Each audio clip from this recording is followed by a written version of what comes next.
I made a bit of a mistake with my phone. I'm just going to reconnect it.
Hello, everybody, and welcome to Fak'ugesi Online 2020. My name is Natalie Paneng, and I'm your host for this evening's panel.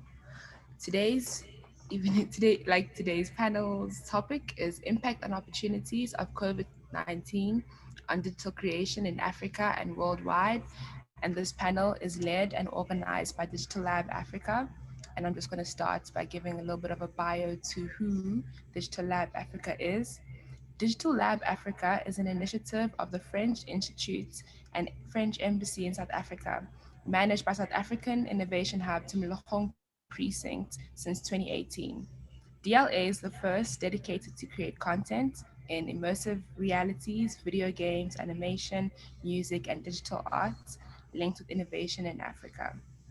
DLA aims to incubate emerging talent by offering them a springboard to fast track their project's development with support and expertise of DLA creative industries and ecosystem in both France and in sub-Saharan African countries. So today's topic, we're basically going to be looking at what the impacts of COVID-19 have been on digital creation and what's the way forward. Chairing this panel will be Wakiuru Njuguna, and I'm going to pass over to Wakiuru, welcoming everybody. Oh, yes, and one small thing, if anybody has any questions, may you please make use of the chat um, section to pose any questions, and our chair will allow you to put those questions in when necessary. Thank you, Wakiuru. Thank you so much. Good evening, and I guess good afternoon, everyone. My name is Wakiuru Njuguna, and I am partner and the head of investments at a fund called HEVA Fund. HEVA Fund primarily invests in businesses in the creative sector. So our key areas of focus are fashion and apparel, digital content creation, gaming, live music and events, home decor, among many other subsectors in the creative and cultural industries. And I'm really happy to be here with you and also very excited to welcome the amazing panelists we have on board. I'd like to say that we are having this session to discuss the impact of COVID on businesses and opportunities that have come out of this. Also to note that we know that there are several other countries that are currently possibly going into their second wave. There's a lot of fear that the second wave is here with us actually. So I'd just like to recognize that we are all in this together. We understand the fear and the impact of a second wave on people's livelihoods and creative and cultural businesses. So I hope that this session will be at least a start, or a conversation around how we could possibly support the ecosystems that we work in, support each other to go through this very rough time through this pandemic, and also just to identify opportunities that come out of this pandemic.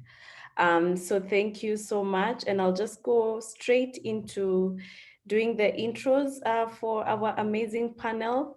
And I'd also really just like for the panelists to tell us a little bit more about themselves, and perhaps speak to the topic of the day around COVID and the effects of COVID on their practice, on their work as a start, just so that that can be a segue for the conversation that we are going to have. So the first person we were supposed to have on the panel is Ngone Fall. Unfortunately, Ngone is based in France, and France is just about to go into lockdown, so she's not able to join us, but I will still introduce her because she's still part of this session, even though in spirit. So Ngone is an independent curator, writer, and a consultant in cultural policies.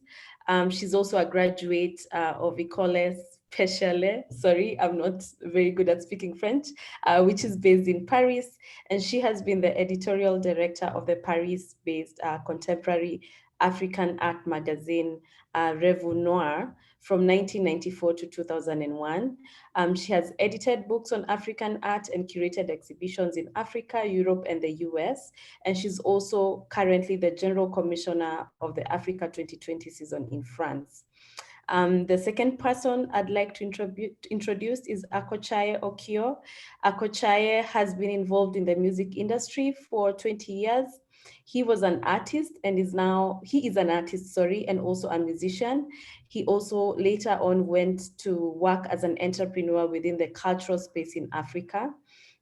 Today, Akochaye is in the international development officer for Africa at SACEM, where he works to help improve authors' rights protection and development on the African continent.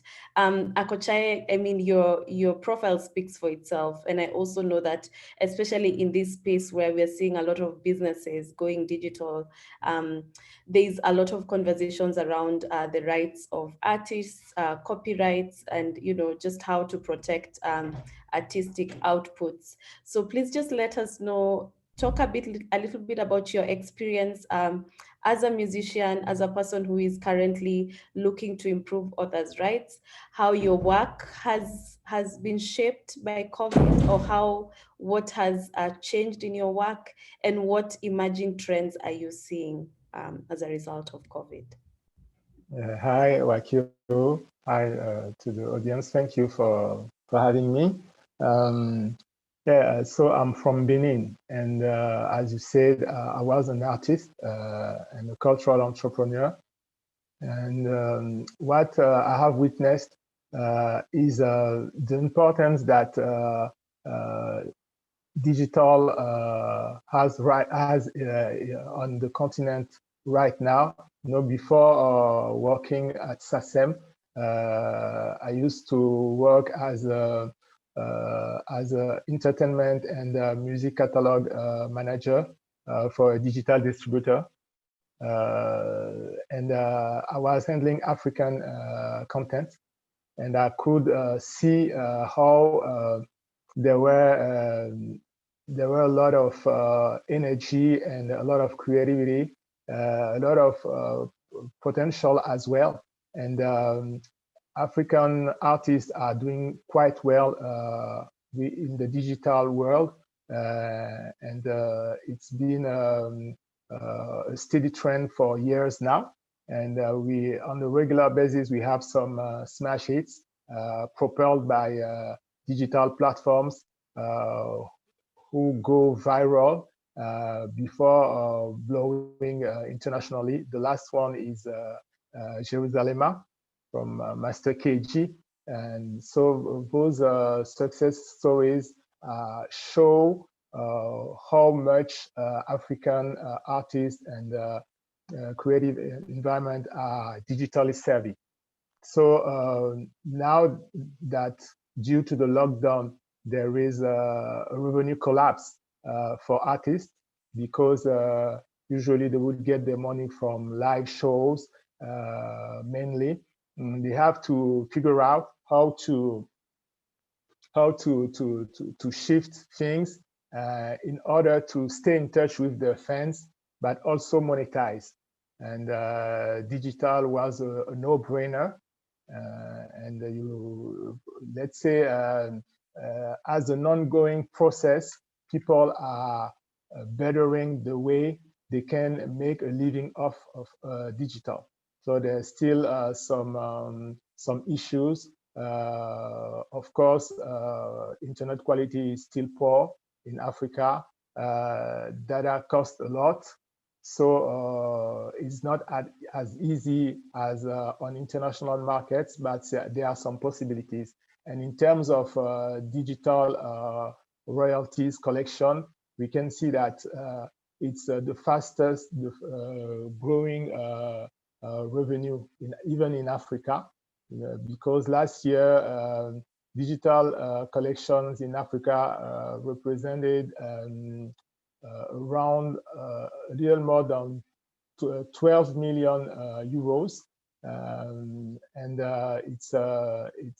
it was a 1.2 million euro surge in 1 year only. Of course, the numbers are modest, but the trend is there, and just like at a global scale, digital is growing quickly. And the real challenge right now is how to ensure that creators, publishers are fairly remunerated, but we'll talk about it later. Thank you. Thank you, Akochai. I like that you mentioned Jerusalem because it's become like a national anthem, even international anthem.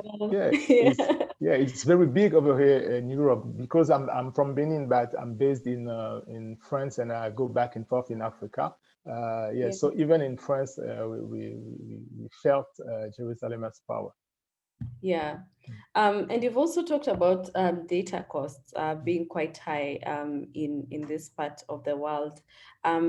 We've seen some of the larger companies making an attempt to be able to mitigate this challenge, like Netflix announcing their reduction in bandwidth for their African customers. I think it was sometimes early this year or mid this year during this pandemic. So I guess this is one of the ways where, companies and organizations are also trying to ensure that their artists are able to put out their work out there and that people can also connect to their work.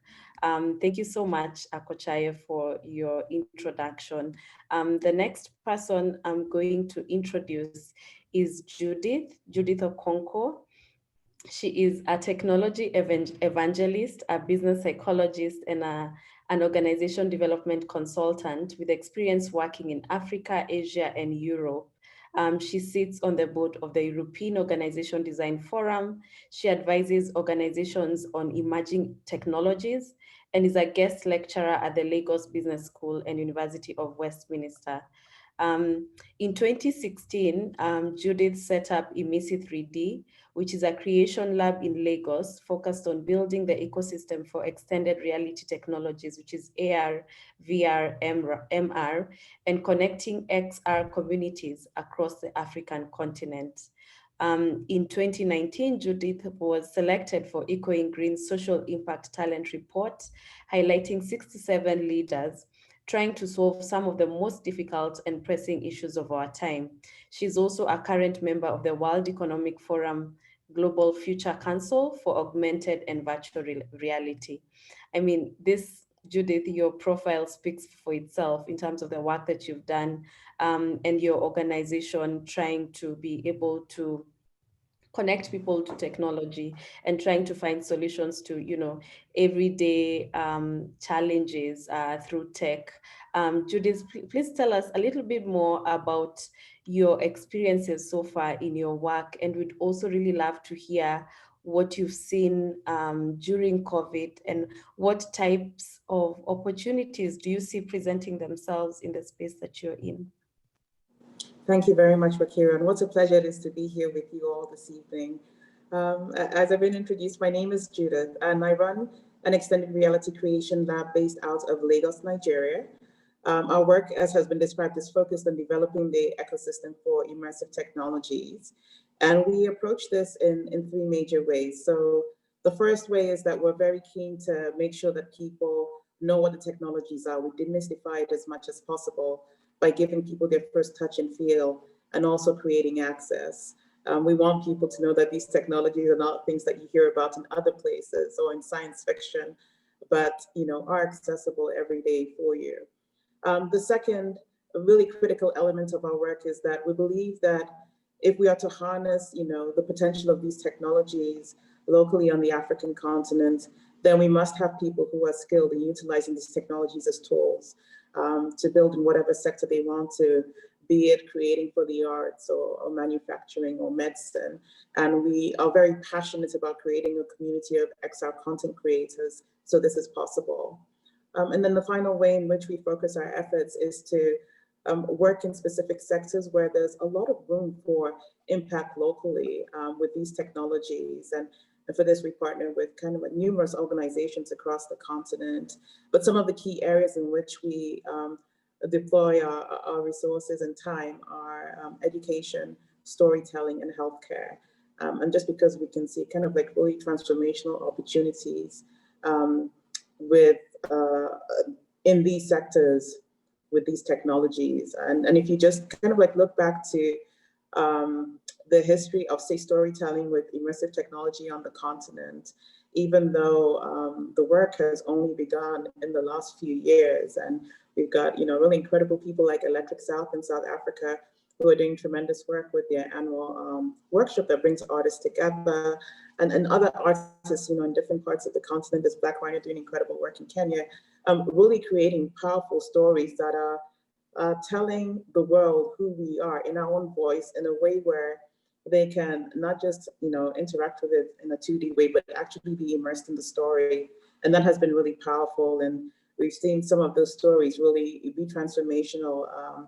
An example I'd give is someone in our community, Jo Kachi Benson, whose Daughters of Chibok won the Best VR Story Award at the Venice Film Festival last year. And that was a story, and I don't know if you all remember the Chibok story, but several years ago, girls were kidnapped from a school in northern Nigeria. And at the time, that story really gripped the world. There were hashtags, going around everywhere. But, it was a really divisive case. I mean, when you come on the ground in Nigeria, for example, there was quite a lot of propaganda around it, and people wondered, was this real? While there were people, of course, who were protesting and campaigning for the release.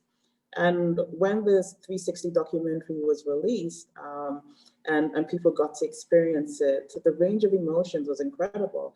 From people, of course, who were saying that they had never, really thought about what it meant to be in Chibok, to people who hadn't believed in the story, but now having felt like they had gone there, it was so much more real, to all the people who were moved to contribute and do extraordinary things to try and make life a little bit easier in that village. So I think when we think about the potential of immersive technology, we know that there is so much that is possible when it's deployed to create the solutions that we need locally. Taking the narrative down to the current situation with the pandemic, I will say that it has been tough. Now, I mentioned that in our work, one of the things that we're especially passionate about doing is creating access to these technologies. And one of the ways we've been focused on doing that is by having labs. So a flagship lab in Lagos, but we also have a few other mini labs across the country. And these were instrumental because we know that infrastructure can be a challenge on the continent. Wakiuru was just talking about Netflix, reducing bandwidth, taking into consideration the internet challenges on the continent. And internet and electricity are certainly things that you must consider in a place like Nigeria. So these labs were critical because it then meant that people, particularly the young people who are currently most vested in learning these technologies would have a space where they could go and access these resources without the traditional constraints. The pandemic has meant that opportunity, though most of those labs are closed right now. Our lab in Lagos is certainly closed and has been since March of this year. And for a whole host of reasons, I mean, if you know about immersive technologies and things like virtual reality headsets, we're particularly keen to make sure that, you know, any engagement using the technology and the equipment will not result in, you know, a spread of COVID-19. So really looking at the kind of hygiene and safety measures that need to be put in place for it to work successfully in group settings. Individually, of course, there is no problem if you have your own personal equipment. In terms of the sorts of opportunities that have, you know, emerged, I would say during this pandemic time, I mean, all across the world, of course, we've seen people move to remote working. It has now become the default. This festival, for example, is virtual for the first time and reaching a much wider audience because of that. And that has meant that a lot of people are now more interested in the opportunities that immersive technologies can provide for connecting people across, you know, time and space. So there is that flip side where there's a lot more interest in that regard. People are looking to have immersive events, for example, and all. I think the challenge with, so that there's that opportunity on one side. The challenge, of course, is that the access, you know, question is still there in terms of infrastructure challenges, in terms of equipment, and we have to find a way to bridge that gap so these opportunities can be realized. Thank you, Judith. You said something really interesting, and I think we've all seen or have to rethink the way that we all work in the different spaces that we work in, and you know, even in your work, thinking about you know, sanitization issues, and you know, how to go about that because of the equipment, and you know, people have to share. And I'm just curious to know, especially because you said like some of your labs are closed currently. So what is the impact of that on like the people who are looking to come up with like new stories and new ways to connect with people? Are you seeing a reduction in sort of like the work that is coming out, especially from your labs and from your ecosystems? Or have you figured out a way of, you know, even with this remote working that everyone is doing, where you're able to perhaps maybe send equipment somewhere and then someone is able to record something? So is that sort of like what you're doing currently? Actually, that is exactly what we are doing. So, you know, we certainly can have people coming into the lab, but one of the things we did do was for storytelling, for example, try and deploy 360, small 360 cameras to people in different areas to see if they could capture content where they are. You know, that's content that can then be kind of like centrally stored and worked upon.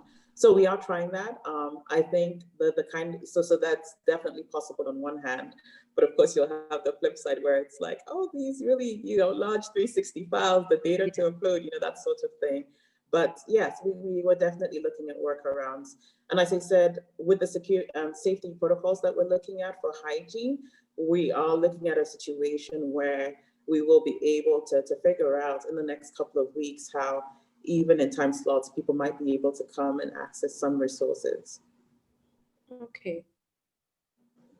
Thank you, Judith. I think the work you're doing is, first of all, you need to think about coming to Kenya and just helping us just interact with 3D, and also just, you know, educating people on how, because I think a lot of people are scared of this space because it looks like it's something people are not able to understand. I remember my first VR experience was very scary because I had to wear this glasses, and then I felt like I was in an alternate universe, and so I was really it was like mind-blowing. But yeah, I think what you're doing is really cool. The next person I'd like to introduce is Larouzi Adrian, and he is a video games production and publishing manager at Arte France. That he's done this since 2015. Arte is a public service European culture channel and digital network which focuses on creation and innovation. In the last decade, Arte has co-produced a number of major interactive works, including the game types like Rider, Homo Machina, Vectronome, The Wanderer, and others like Bury Me and My Love. So Larouzi, I mean, like you're deep into the production process. And I know a lot of production work had to sort of like take a break or pause because again of the safety and security measures, and just considering everything that was happening. So just tell us a little bit more about your experience. First of all, I'd love to hear a little bit more about your work as a co-producer for all the works that you're currently doing and you've done before, but then also your experience during this this pandemic. Like, has that shifted the way that you work? And what models are you seeing coming up, even with the other co-producers or the organizations that you're working with to be able to produce new work that is, especially, I'm sure there's a lot of high demand right now with the lack of physical interaction. People are now looking to interact and immerse themselves in digital content. So just tell us a little bit more about that. Yes, so nice to meet you all, and thank you for having me. So yeah, at Arte is in the first place is a Franco-German TV channel that exists for 30 years now. And like most of the time in France, when I said that I work at Arte, that I'm co-producing games, people are just wondering why and how a TV channel made its way to gaming somehow. And the story was that we started to produce digital content maybe almost 15 years ago, like podcast or web documentaries or web series and that kind of thing, which led to gamified experience, mostly for web in the first place. And yeah, in 2013 or something like that, we've met with a studio which was developing a video game about the history of typography, which maybe you don't know it, but it really sounds really like what we do at Arte. It's really cultural and I don't know, like the perfect blend between art and history and also innovation. And so it was the first project that we co-produced, and I say co-produced because we inherited that TV channel way of work, which is not to work as a publisher immediately, but we are able to support external studios, external creators. At the TV channel, our main goal is to broadcast content. So for a video game, it would mean like to put it on the market, something like that. But we are also able to, help the studio, help the creators to tell their stories. And this is where the video game crossed the ambition of Arte, which is to support creation and innovation and like some new ways to make European culture shine somehow for young independent creators to just tell the stories and to make that kind of content exist. Maybe 2 years ago, 3 years ago, we started to be a publisher now, which now looks like a proper video game thing. And this is something that we do on the projects that we are already co-producing, which is financial support, but also editorial support. And so, yeah, we have released now almost 10 games. and we produced a lot of digital content, which can be, yeah, like I said, podcast, but also VR content, a lot of interactive VR content, and that kind of thing that we try to bring to our audience in like the most public service kind of way. And what we noticed during this this year was, as you said, a slight delay in production. The studio that we work with got delayed a little bit, not that much, because I guess that from all the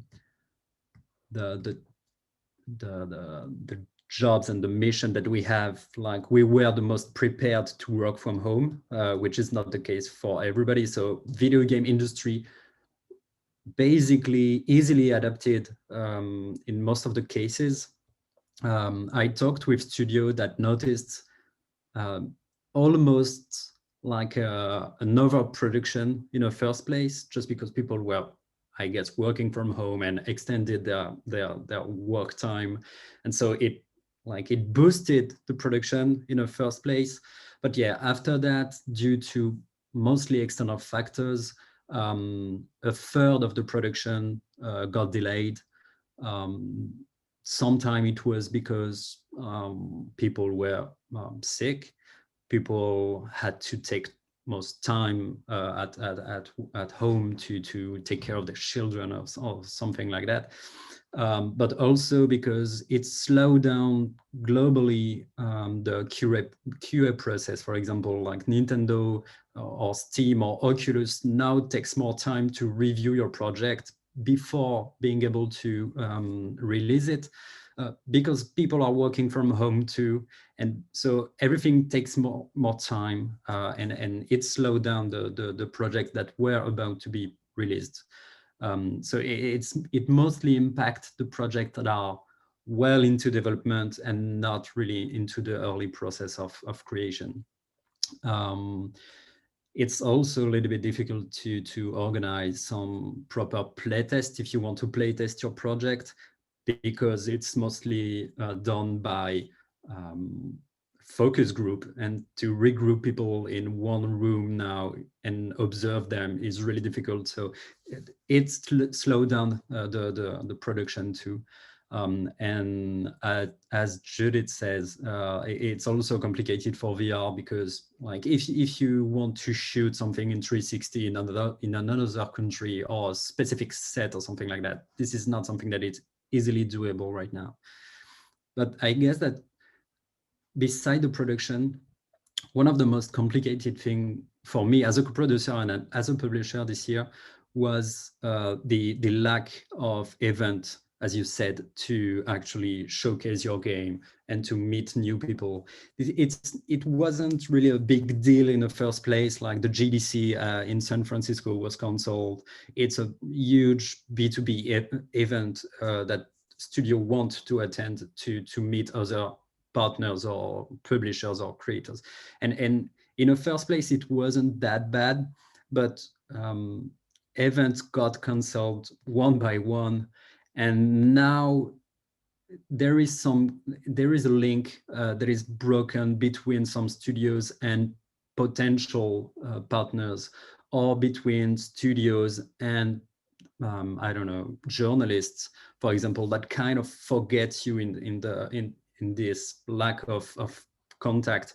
And the most insidious thing is that that kind of event is always a moment where you meet people you weren't expected to meet, and that those moments that doesn't exist really anymore cannot be replaced by awesome events like this one, because you can, yeah, sure, you can do a panel, you can organize a chat, you can organize.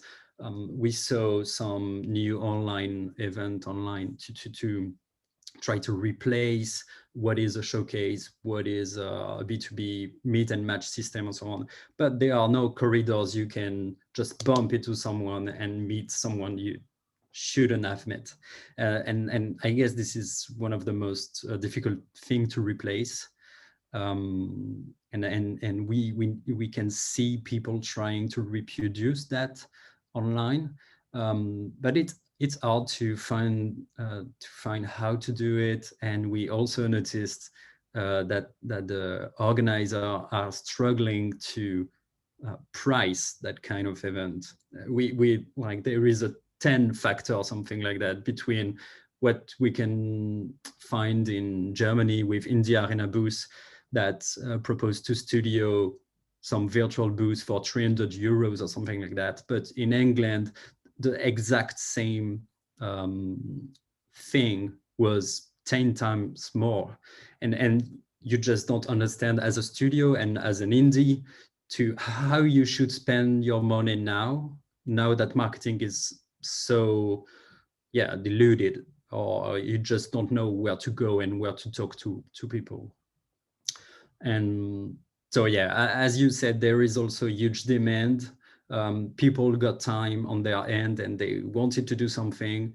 At some point I saw that kind of a blend of goodwill and altruism and marketing opportunities. And so we had that huge wave of content in April or May or something like that. And I felt like that fear of missing out emotion, that I don't have enough time to play or see or watch the content that I'm given for free or discounted or something like that. And now we are coping that because players have bought a huge amount of game and basically that struggle for time, for free time, it's just another paradigm. And maybe I will talk about it a little bit later because I speak for too much time now. It's really interesting to listen to your experiences. And I think there's something I was actually just going to ask all of you, your unpopular opinion of what cannot be replaced by the digital space. And I think you've captured it quite well. It's that human interaction and just being able to interact with people at events and, get feedback on your work and, just meet new buyers, meet unexpected people and have unexpected partnerships. So that's really just one of the things that I've picked up from what you've said. And I guess also just looking at, the fact that you guys have been financing new work, I imagine that you've had a large demand for finance from, upcoming, maybe younger or just upcoming artists and people who are looking to put out new work. But I guess we can speak about that a little bit later. So the last person I'd like to present, last but not least, we have Munia Aham. She is a professional of the animation industry with more than 17 years of experience. She was born in Casablanca and grew up in France. And she has had a passion for animation and video games, as well as African cultures and languages. And throughout her career, one of the things that she realized was that some cultures are well represented more than others, like the Japanese anime, and for work coming out of the African continent, you don't really see a lot of representation. And so she noticed that Africa was almost not represented at all, and thus decided to tackle this problem by founding the Munia Aham company in 2019, which is a company specialized in African animation, African culture, and Africa in general. Munia, welcome to this panel. And I think what you're doing is amazing.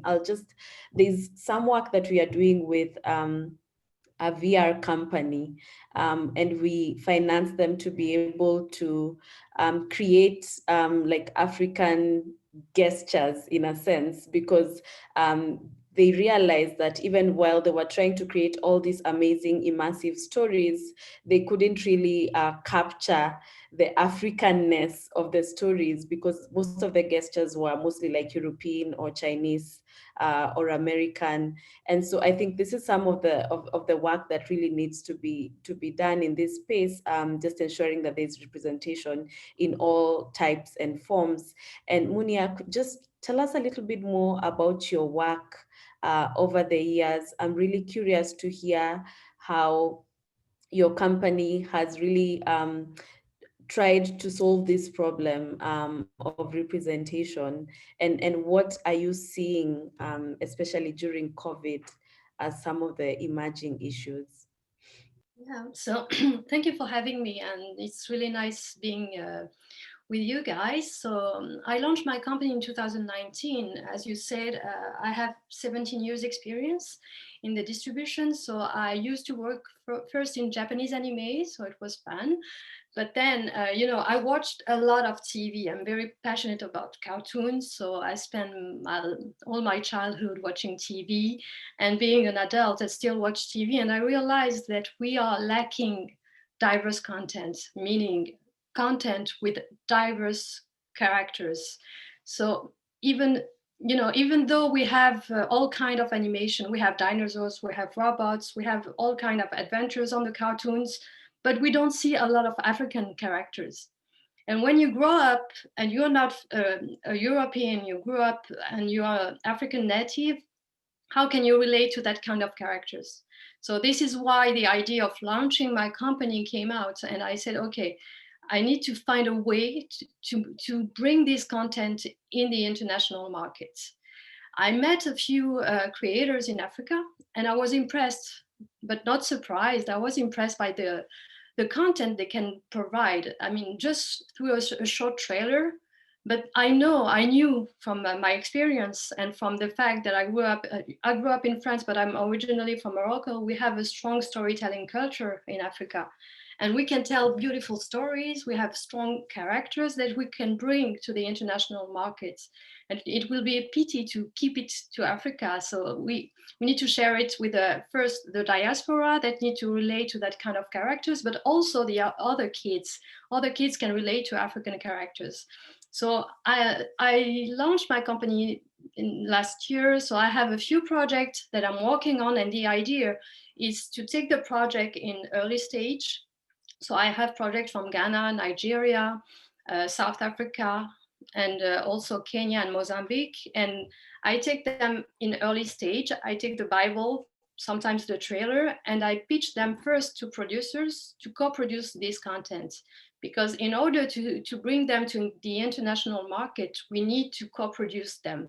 Because we don't have right now the total capacity in Africa to produce fully in Africa. So to be realistic, we need to collaborate with international partners, but to stick to the African DNA of the stories that we have. So this is part of the negotiation that I'm having right now. And it is, I have pretty good leads, but I cannot make any announcement of a huge co-production, but it's still in process. But what I've been doing during the COVID, realizing that I couldn't travel because my work is made of travel. As Adrienne said, we go to events, we meet with people, we pitch our projects. But now that I realized that I couldn't travel anymore, I mean, I needed to be creative. So, the first thing that, define me is that I'm resilient. So whenever there's a complicated situation, I need to find a way to solve it. So I cannot stay at home and cry.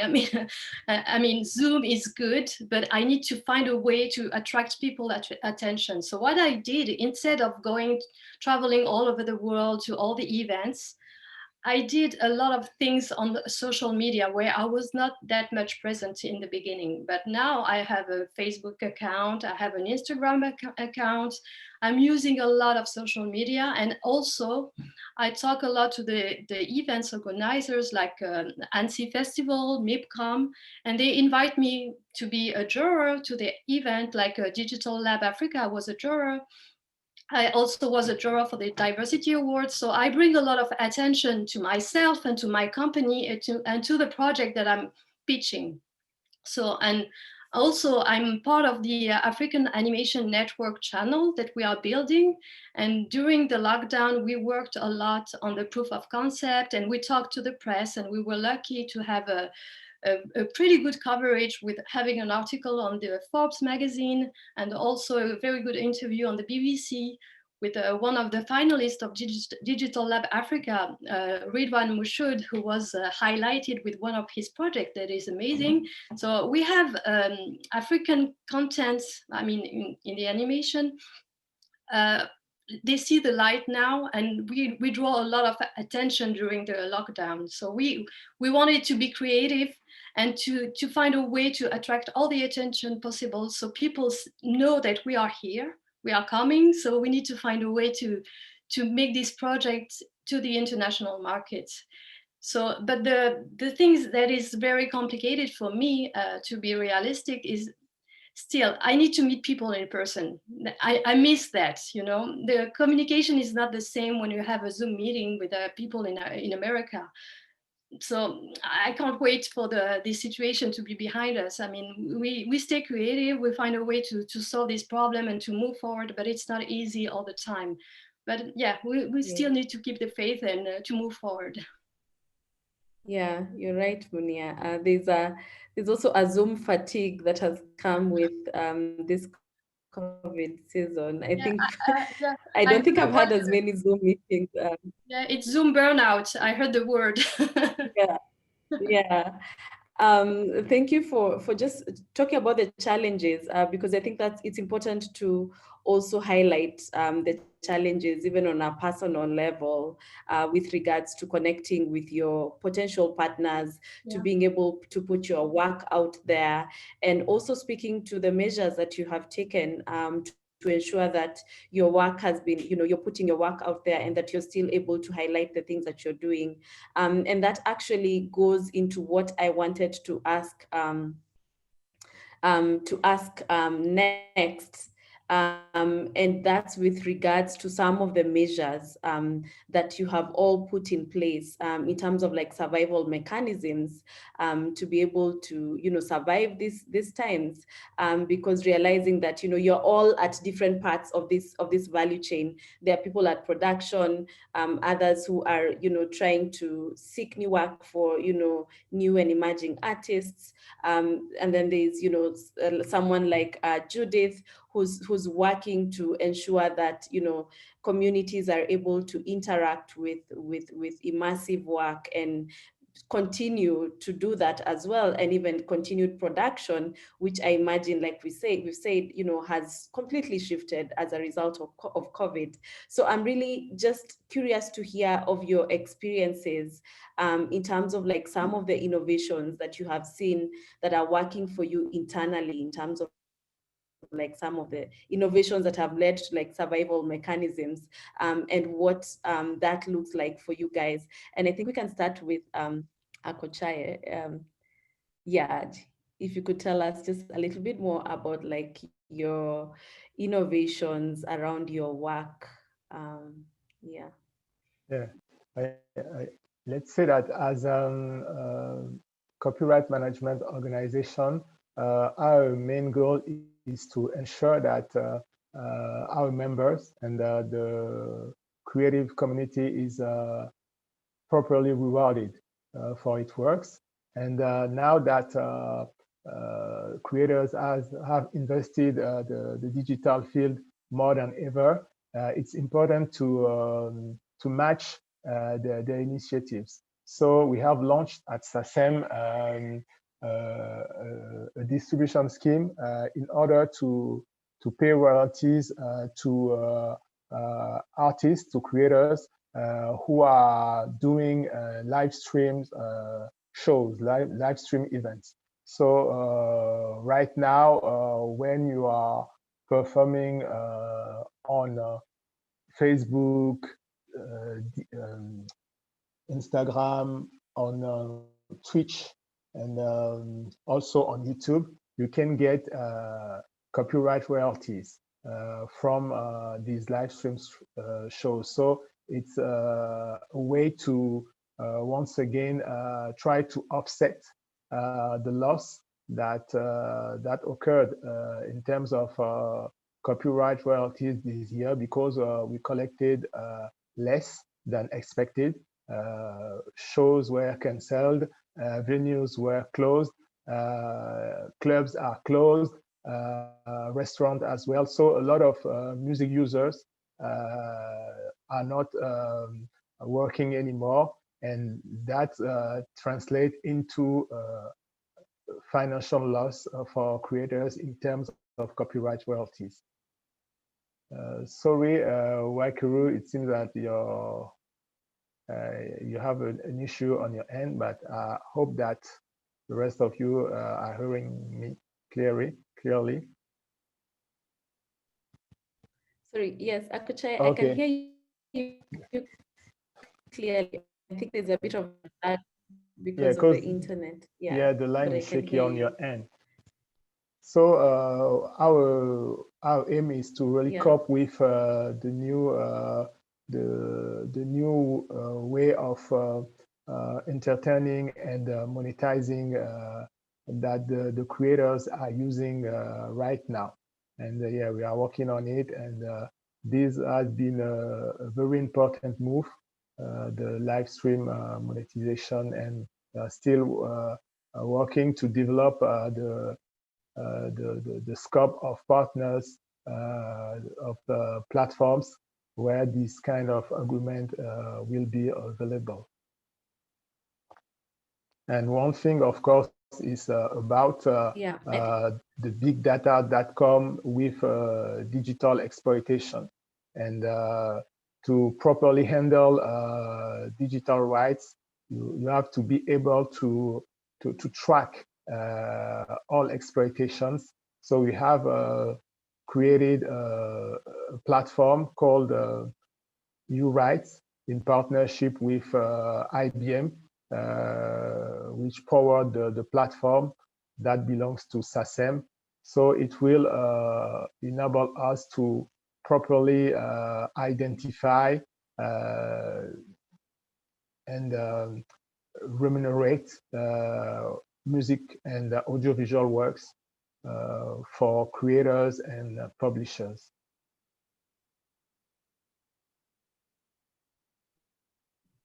Yeah, I think especially with regards to incomes and artists' incomes, I think it's really important to give them a cushion, especially during this time, and definitely figuring out more ways to collect royalties, or how to ensure that they have money in their pockets so that they can be able to survive, is something that's definitely needed. I know I was just reading a report today that was saying that there's a lot of artists that are leaving the creative and cultural industries because a lot of young people are looking to go to more into other spaces that are able to give them money, if they can't have live events, and if they can't interact with their audiences, because that's primarily how artists, especially in the copyright space, were getting their revenues.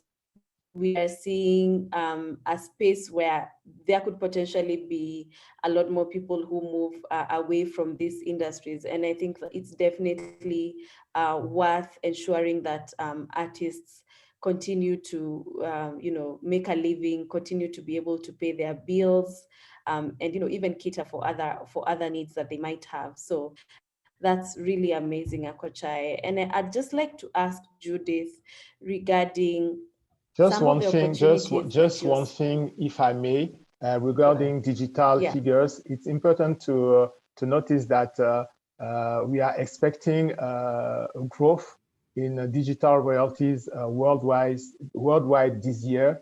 Despite the pandemic, there should be a 15% growth. So that means that people should stick to this area and try to engage more and better with the audience, because digital is very resilient, and it's very interesting to keep that in mind. Yeah. Also, just to note, like, the role that artists have to play in this space. I believe, I'm not just speaking for myself, but some of the things that took me through the lockdown were those online events where, there were like online concerts, and being able to see your favorite musicians performing was something that took us through the hardest parts of this pandemic. And so I believe there's also a role that the creative sector has to play when it comes to, surviving, tough times, and they definitely should be rewarded for, or, paid for the work that they're doing. Judith, I was just asking, with regards to the opportunities you see and the innovations you see with the work with your ecosystem. It's interesting that you're working to ensure that people are able to connect with these immersive stories and with VR and this tech. But I'm really curious as to, have you seen any particular innovations that are exciting you, whether it's to meet some of the challenges that are currently existing, and what are you seeing, like, in terms of innovations? Yeah. Thank you for that question. A number of things. So one of the things I wanted to mention about the current pandemic and what it's done with us, with our work, for example, is that one of the events that we are our flagship events is a hackathon, because, apart from the touch and feel, we want people to, know that they can build with these technologies. So we like to bring people together and, give them challenges to tackle. And the initial plan for this year was that we would have the hackathon in May in 10 African countries, but of course, COVID. And we had to very quickly reimagine what it would be. And we then decided to have an online hackathon, which, as you can imagine, is a challenge in its own right because of the infrastructure issues. But it did allow us to do a number of things. One was that, as opposed to, the 10 countries that we were focused on, we could now open it up to the entire continent. And then the other element was that we could also have it run, over several months. So it was also, an opportunity for us to create, or to do the evangelization that we want to do, and to also upskill people, because we're also over those months, giving them access to mentorship and workshops and masterclasses. So in a sense, I'm getting ready to spread. But in terms of specific innovations, to go directly to your question with the technologies, I mean, I've seen people start to think in really interesting ways about what to do. So a trend that was really picking up prior to the pandemic was virtual tours. Now, there are virtual tours that happen, with a 2D interface, like your laptop, or tablet. But then the, immersive virtual tours where you wore a VR headset are also becoming quite popular. So for example, if you wanted to buy some high-end real estate, you didn't have to travel, halfway around the world to view it, you could do that in VR. And then of course, there was a challenge with headsets. So an intern that was working with us had started to look at, being able to do those virtual tours with augmented reality, which, as opposed to a headset which you would wear with VR, is an interface, through an object like a mobile phone or a tablet. But you could still have the experience of, kind of like virtually walking through, this space or building. And I think thinking in that way, and thinking particularly around our constraints here, everybody says it's mobile first on the African continent. I'm starting to see really interesting takes from that perspective in terms of innovation. Thanks, Judith. You're right. Like I've seen a lot of virtual events happening, and the one that was quite exciting for me was seeing this event, a buyer's event for crafts and handmade items, going digital, and the buyers being able to interact with the products digitally, and them being able to order like huge orders digitally. And that was interesting, because then we are also in a space where, we are starting to realize that travel is not a must to some extent. But then also, when you look at the amount of, even like the environmental issues that come up with all the travel that we all have been doing over the years, there are also some positives, in a sense, to the type of being forced to think around access for people who are not able to afford a ticket to go to the United States and, you know, present their work. Now they could possibly be able to do that at a much cheaper price. So I think, yeah, tech and, you know, this space is really opening up a lot of more opportunities for more people. And just to segue into just wondering, I think, Larissa, you said something really interesting about how the processes have become so much slower. And, you know, how it's taking a bit longer for, you know, the some of the partners and some of the buyers to respond to the work that you send them.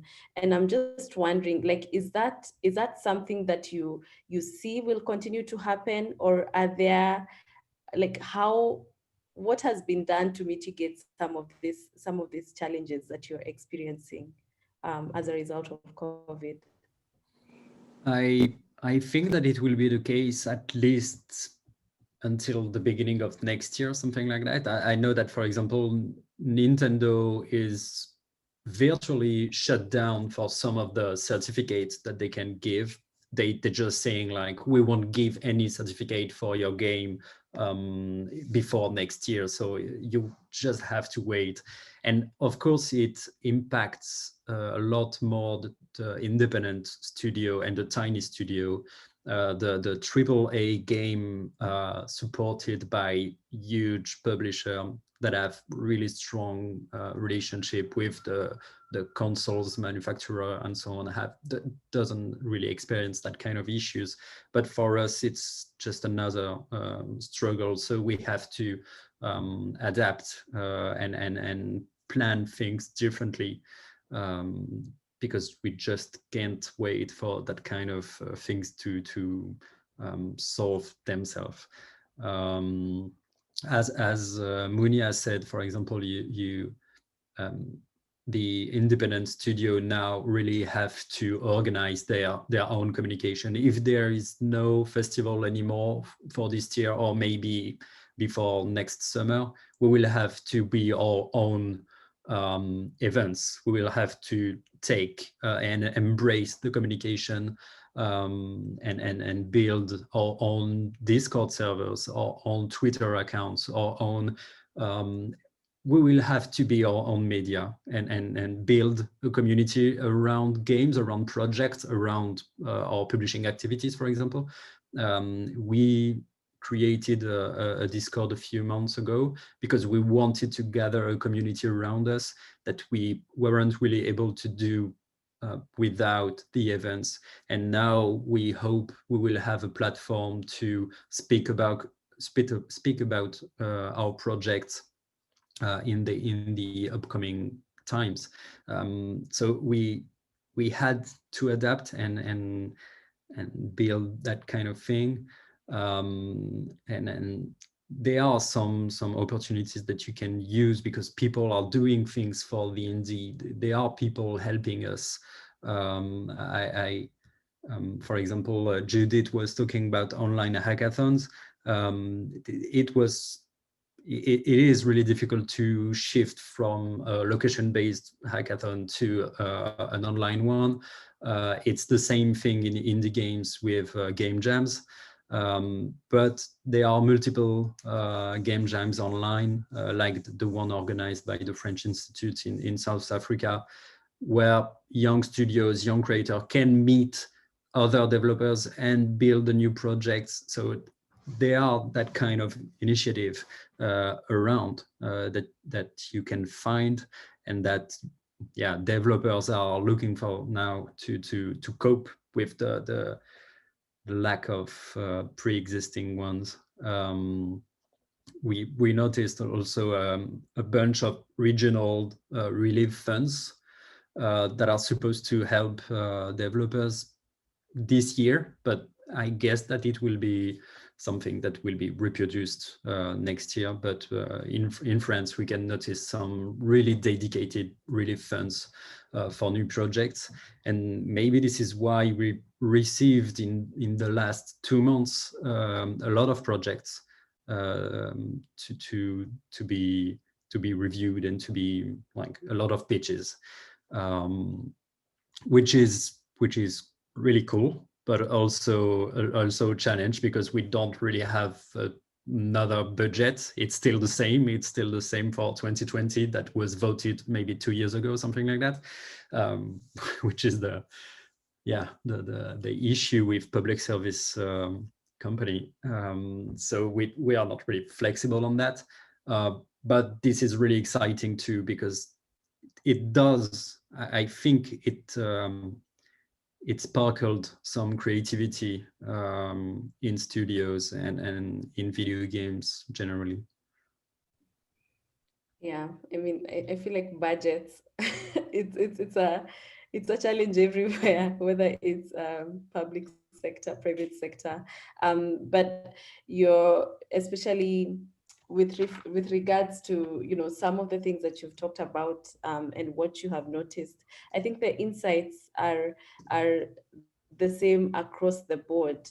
You know, where now you're being forced to create your own communities, you say, to be your own media, which means that it's putting a lot more work on the artists. And, you know, you have to think about, like, do you add someone else in your team to be able to handle some of these things? Or, you know, how do you exactly accomplish this new task that you have to do yourselves, which is something that I think a lot of organizations will have to think through and will have to re-strategize even as they're pivoting into the digital space. And now I will just start asking because I know we don't have so much time left, I'll just start asking people to send in their questions, but I'd really just like to ask Munia one last question. And it's with regards to, you know, the whole issue of representation, and even with her work at the Africa Animation Network, where she handles acquisition of content and distribution of the channel worldwide.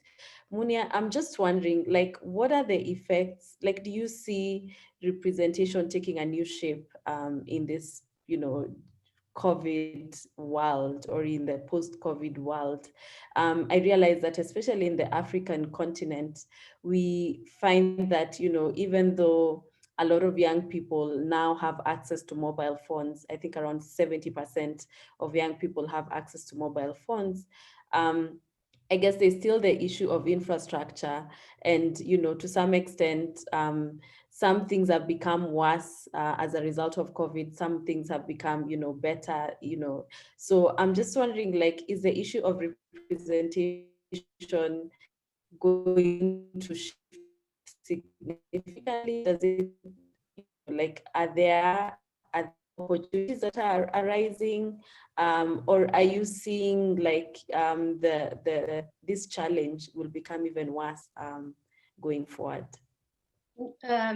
Yeah, it is not. Yeah, I realized my internet was unstable. Yeah, but I think I understand the question. So the representation of diversity is shifting in a good way, but it's not related to COVID, really. It's related to what's happening in the US with the Black Lives Matter. We see there's a shift, and you know, discussing about my content, the content that I'm representing, I saw a lot of need from the African diaspora outside Africa. So in the US, but not only. I mean, the movement of Black Lives Matter has a huge impact internationally, and people starting to realize that we need diversity, because showing diversity to the kids through animation, I think it will allow them to grow up in a world diverse as it is. It is really diverse, so we need to show it to the kids as it is, and so that will prevent some kind of racism. And so there's a shift, there's a need, and I see from French producers that I've been talking to, they are asking for African content, and there are even some of the producers are asking me if I can help them find some African author to help them work on some projects. So there's a shift, there's something going on right now. It's really positive, and it's not related to COVID, but it's related to the other things that are going around, and it's really positive. And there's also a big need in Africa, because I saw a lot of, being on social media, I've met a lot of people, and the shift is totally different than going to the event, because I feel like I grew up my network like 10 times more during the COVID, because, instead of traveling, I've been connecting with new people, new creative, new people from the media, from the magazines. They are, reaching out to me, and I found these people that I would have never met.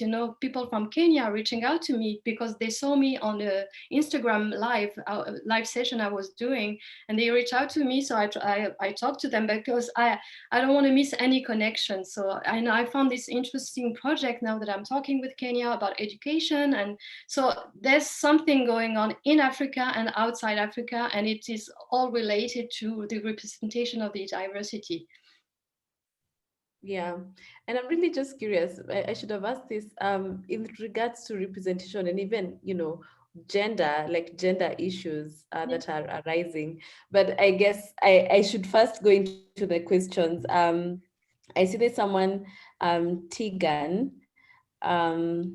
has a question, or someone asked, would like to ask Akochaye. They say, I would be interested to know how the U-Rights formats works to track usage with data internationally.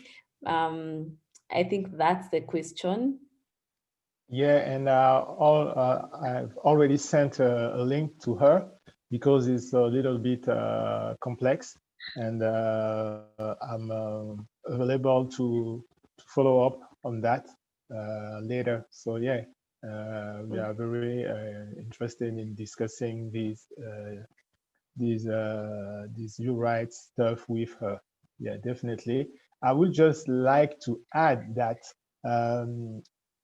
social distancing and lockdowns are good opportunities for music, for digital music. There's been a study conducted by Counterpoint Research that shows a strong growth for streaming services in terms of subscription. More than 25% year-on-year growth. And by the end of 2020, there should be more than 450,000 million of subscription globally. So that means that there is a real appetite for music consumption, and African creators can also benefit from it because people are very curious on the platform. So there's a real opportunity for African creation once again. And it's important to notice that. And even in Africa, a platform like Boomplay, which is arguably the most important in when we talk about streaming platforms in Africa, witnessed a 33% growth during this pandemic. So one of the representatives told that in September. So even in Africa, there is something going on in the digital world for musicians. So we really need to cope with that momentum and stay positive, because the COVID issue can bring some good news for African creators once again. Yeah, and you've mentioned Boomplay, and I know they recently raised some money to be able to finance their expansion into the continent. So that just speaks to the demand that's present, and also the talent that's available in the continent. From Alela. Hi, Melissa. Asking, how do you expect, and this question is for Judith and Munia, of my video, because I think my internet is a bit unstable. So the question is, how do you expect the increase in content coming from the continent to change how it's created?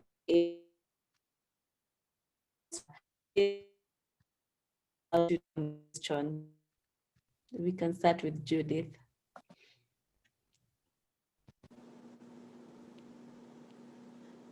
Hi, okay, I think I got that. So how content coming from the continent will change how art of various forms created here is perceived elsewhere.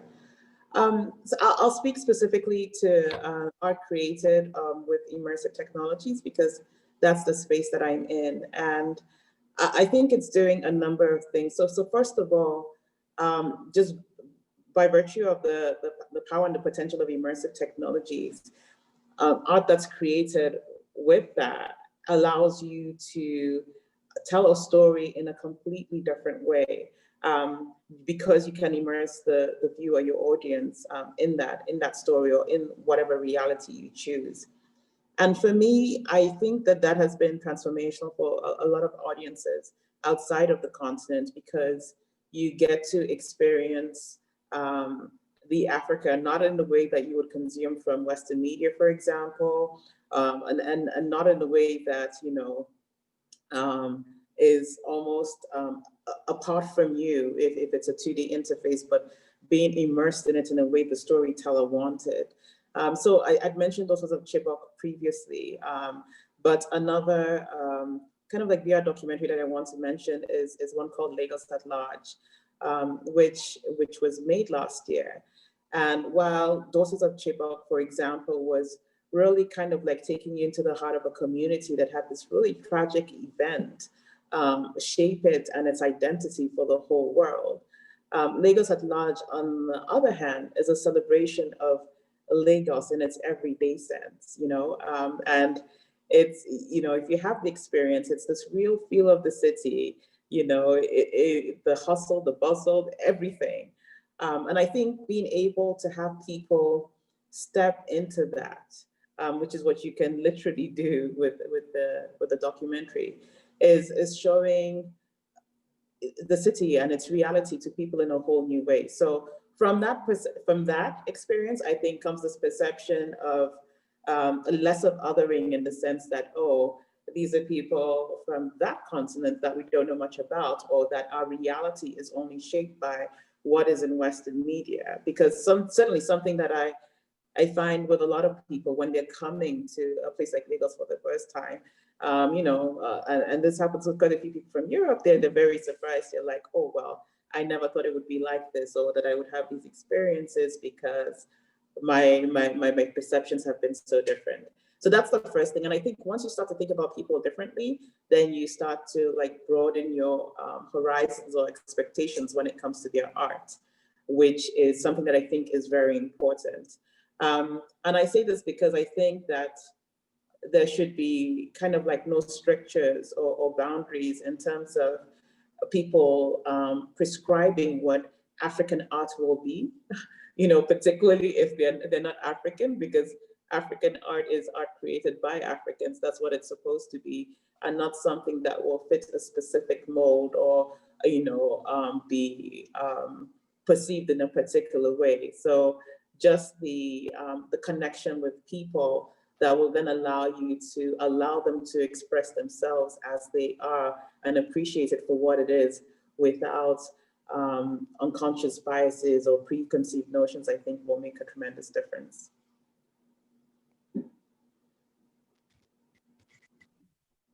Thanks, Judith. And I actually have another question, which is directed to Munia and Laruzi, Adrian. So the question is on the costs of big conferences, which is often too expensive for most African creators. And we also don't have great representation from agencies and government. And also someone is giving Munia a shout out here, saying thank you for all the work that you're doing. So the question is, will the types of diversity in access and connection at this time continue once we can fly again? And what are your thoughts around that? Yeah, unfortunately, the budget will still be an issue. I mean, the price of the events, even for us coming from Europe, it's a huge budget for us. And I mean, the fact that we can, what I'm trying, I'm going to speak for myself. What I'm trying to do is represent the African creators by the fact of traveling for themselves, you know, presenting their projects, so they don't have to bear this cost, because I know it's a huge amount. And if you have one person representing them and traveling all the way to the events, you know, paying the accreditation, the flight, the hotel, and everything, that will save them money, and they will focus on the creative side of their work. And this is what they need to do. And being the distributor, that's part of my job. And but the events will still be at a super high cost. So I don't think this issue will be solved in the future. Yeah, Adrian? yeah, I have the same feeling, but at the same time, I guess that it's the situation now and the new online events that exist that are way cheaper than the traditional festivals and convention and B2B events is really challenging what they were doing and what was the value of it. I don't see myself next year spending 2,000 euros for a booth at GDC now, because I experienced something way cheaper that is almost as effective. And also the good thing is that because those events are way more global, I met people that I haven't met in the traditional events that I was going to. So I already met new people and people coming from Africa too. So it is a first step, and maybe that shift, like it shooks things up, and then now I know new people somehow, even if there wasn't those random meeting in corridors. I also met new people and people from region of the world that I'm not going to most of the time. So there's a good thing coming from that. And I guess also the onus is on the event organizers to some extent to start thinking around the costs of events. I know some things cannot change.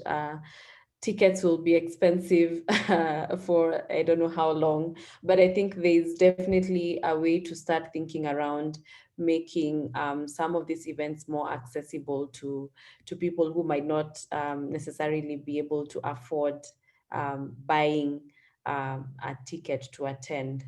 And I just want to end this panel with just asking all of you to sort of like give us, there's one other question. Sorry. So the question is, what survival tactics or ways you have adapted during COVID that will take you to the next phase, which is, you know, when something, you know, like the new normal that we are expecting. We're all talking about a new normal. We all do not know yet what this new normal will look like.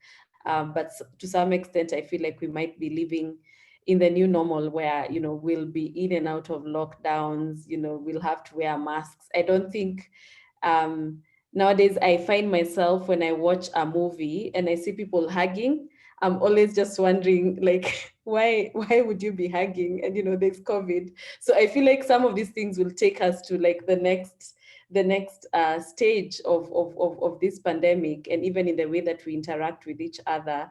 And so what are some of those survival tactics or the ways that you have adapted during COVID that you feel will make you or are making you feel like things are a little bit normal going forward? And also, as you give us, please speak a bit about that. And also, as you give us your parting shot, I'm really curious to hear from everyone, even Laruzi. I'm sure you've interacted with a lot of African work I'm curious to hear what you think the continent has to offer the world, and also, what are the key things that, creators in this part of the world have to learn going forward. I know those are 3 questions in one, but feel free to answer them in whichever order works for you. So I will start with Akochaye, because you were the first one to answer. Yeah. Yeah, I would say that we have seen that with digital, there are a lot of possibilities to connect with the audience. These possibilities even seem endless, and I think that a lot of them will survive once we go back to a normal situation. So live stream are here to stay.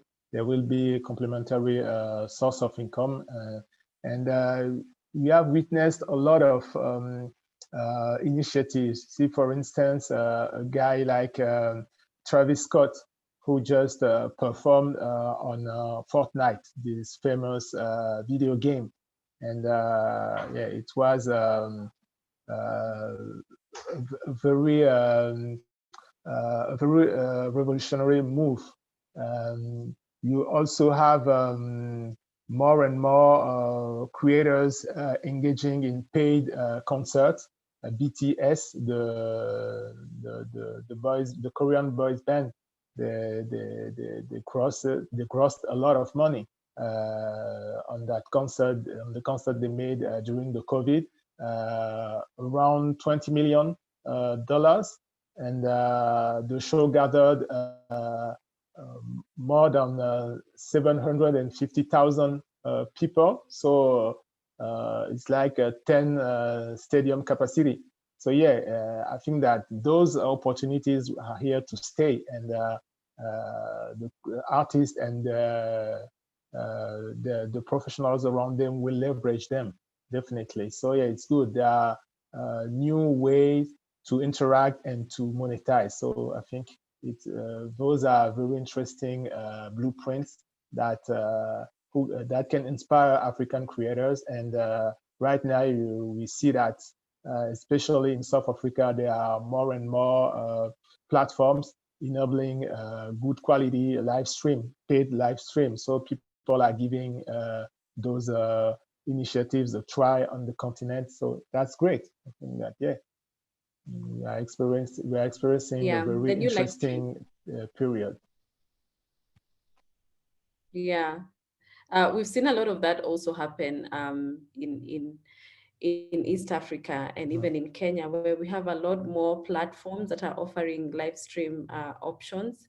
I think the majority of them I've spoken to from a finance perspective, it's been thinking around them being able to finance the tech to allow for very clear quality pictures and video.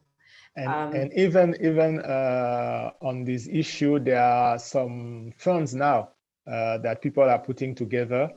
For instance, Music in Africa is giving grants to help creators and their team.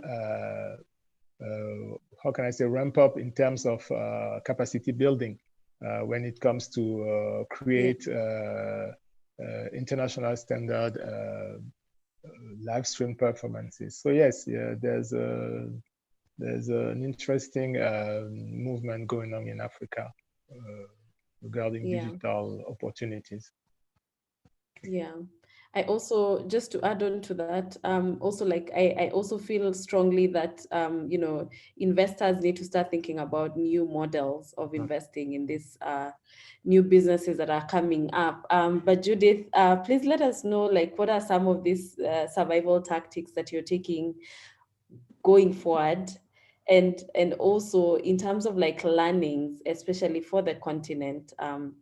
What do you feel like the continent has to offer the rest of the world? In terms of survival tactics, I think if anything, like, this period has really highlighted the importance of the work that we're doing, and so many people on the panel are doing to make sure that digital creatives and kind of like, you know, everybody that should participate in this digital economy can do so. I think that's really been highlighted. So in terms of a survival tactic going forward, I think we're looking at more critically at what like distributed and remote work looks like and how we translate that into an everyday reality for much more of our community. How do we create opportunities where they can leverage these technologies to participate and achieve economic prosperity? And what are the lessons that we can learn from this period in terms of how we tackle the infrastructure challenges so that that is possible, you know, post-pandemic. But then also I think it's, you know, it's pushing us and driving us to do the advocacy work to really improve that infrastructure, because that's critical to everything else that we will do going forward. I think in terms of what we offer the world, I think this pandemic has certainly given the world more access to African excellence. That's the only way that I'll describe it. Whether it's Jerusalem going viral around the world, or the two 360 documentaries that I mentioned during this panel, both of which made Forbes' list of the 50 best XR experiences of 2019. I think we're constantly, you know, seeing opportunities where now talent that would not have otherwise been discovered or revealed, you know, to actually us, you know, here in Africa, as well as the whole world. Those opportunities are happening now. And I'm really, really looking forward to a lot more of that happening.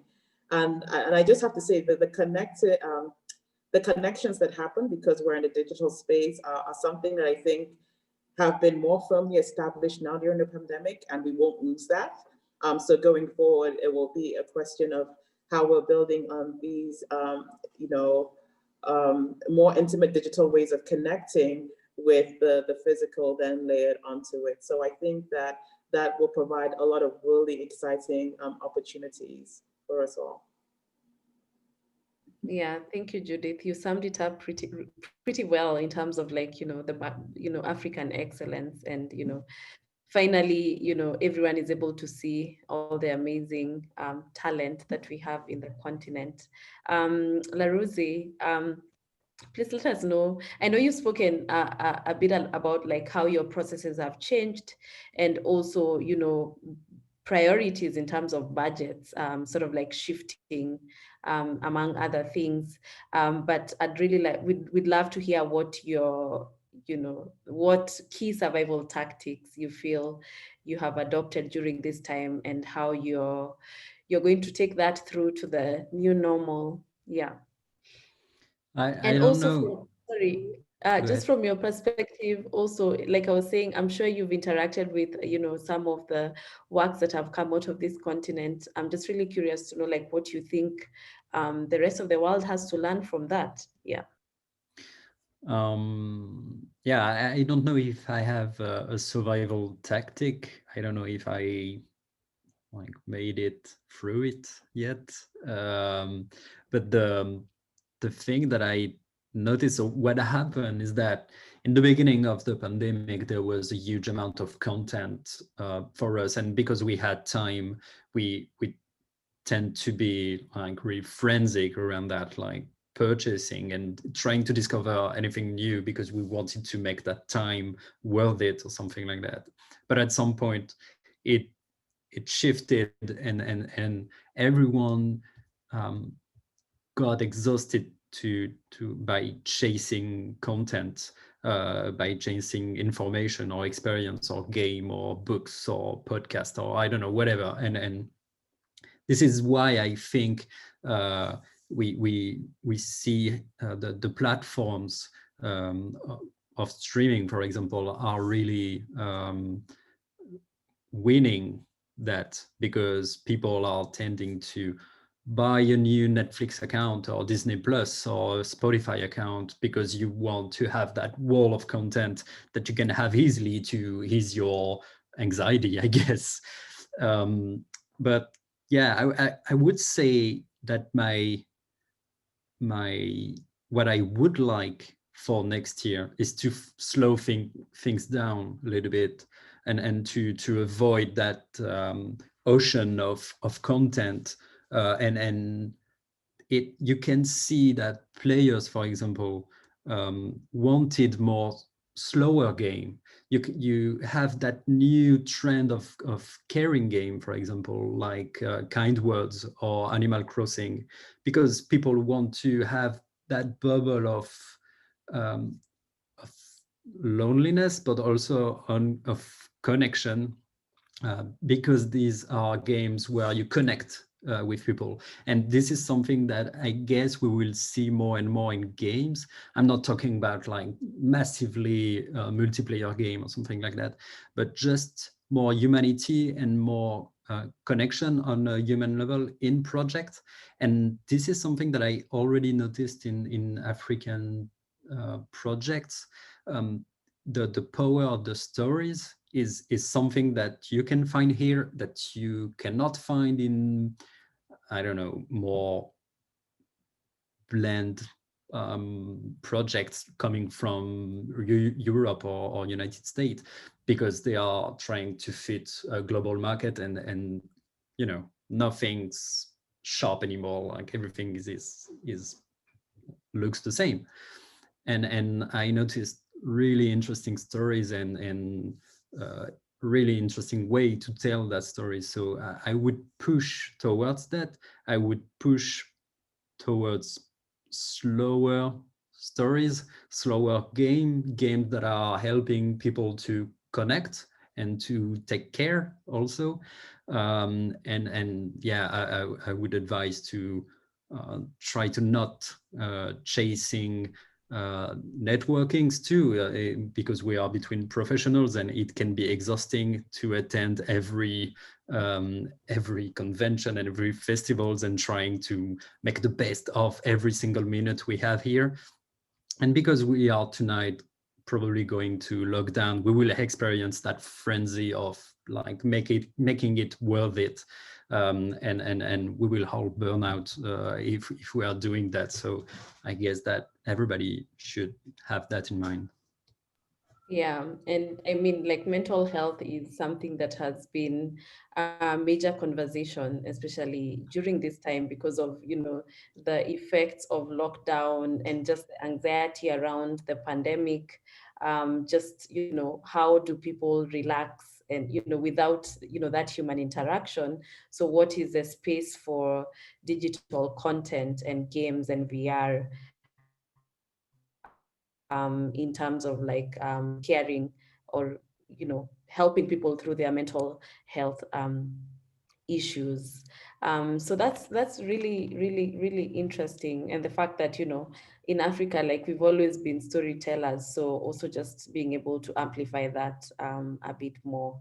Finally, Munia, last but not least, please tell us, I know you've spoken about, you know, you're having to have gone, you know, more on social media to be able to connect with people, and also the lack of human interaction and how you've coped with that. You've told us and articulated that pretty well.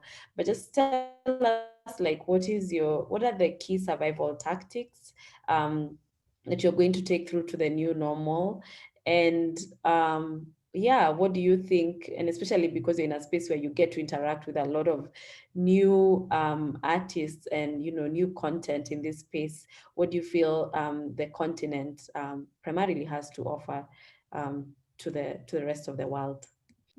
Yeah, my survival tactics, as I said earlier, I'm a resilient person. So I try to find new ways to work, and my strategy was to occupy the space. I mean, in terms of social media, to be present with a clear strategy and a clear speech, a clear pitch of what I'm doing and what projects I'm pitching.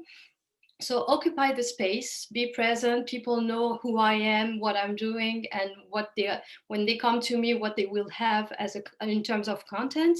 But at the same time, to survive, I made myself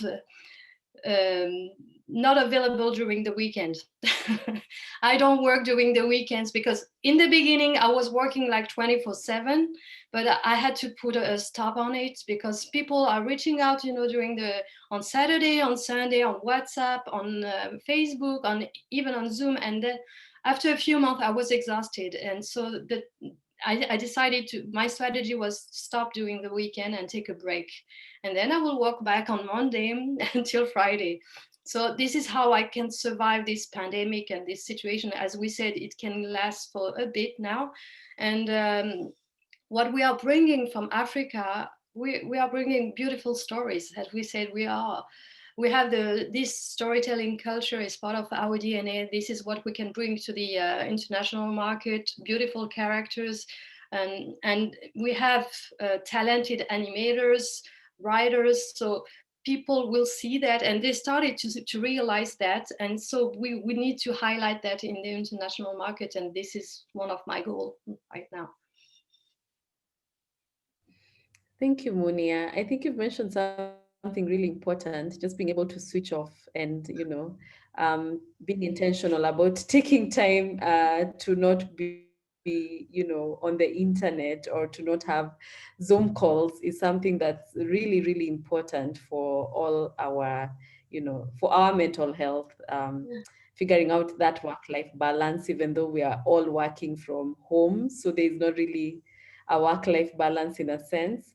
But I'd just like to say thank you to everyone, to all the panelists and to the organizers of this event for giving us an opportunity to just dive into some of the issues that have come up during this period, and survival tactics, as well as what we see going forward. I think these are really interesting conversations. And for all the participants out there, please feel free to reach out to the panelists if you need to. I'm sure they'll be available to respond to any questions that you might have, any deeper questions that you might have. And now I'd just like to hand over back to the Fak'ugesi team to be able to close off. Yeah. Thank you so much, Wakiuru, and thank you so much to our panelists, and thank you everybody who's joined us tonight. I think we've all learned a lot, and we've all been affected by these things, and to hear everybody speak in their different industries has really given us so much insight. Thank you so much for coming. We're going to close the panel. Yes, goodbye, good night, and goodbye. Bye. Bye. Ciao, ciao. Bye, everyone. Bye. Bye, bye. It was nice to meet you. Let's keep in touch. Yes, definitely. Yeah, definitely. And in these trying times, I hope that everybody. Thank you. I hope your friend is kind to you, and that they don't, that you won't be too trapped in the next while. Yeah. Thank you so much. Everybody, good night. Good night. Good night.